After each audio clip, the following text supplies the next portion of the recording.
শুনুন, আপনি ভুলে যাবেন না এই ঘরে কিন্তু একটা বাচ্চা মেয়ে আছে। আপনি তার সামনে এইসব করতে পারেন না। আপনার করার হলে বাইরে গিয়ে করুন। ও আচ্ছা, আমার ঘরে ঢুকে আপনি আমার এগেনস্টে রুল সেট করবেন। এই যে আমি কি করব না করব সেটা ডিসাইড করার আপনি কেউ না। ঠিকই তো, আমি তো কেউ না।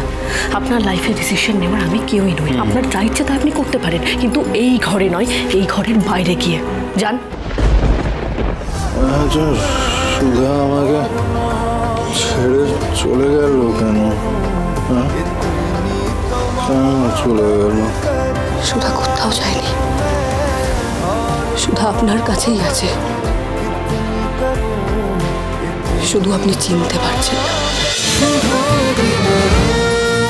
শুভ বিবাহ সোম থেকে রবি প্রতিদিন রাত 10:30টায় স্টার জলসায় ও জিও হটস্টারে।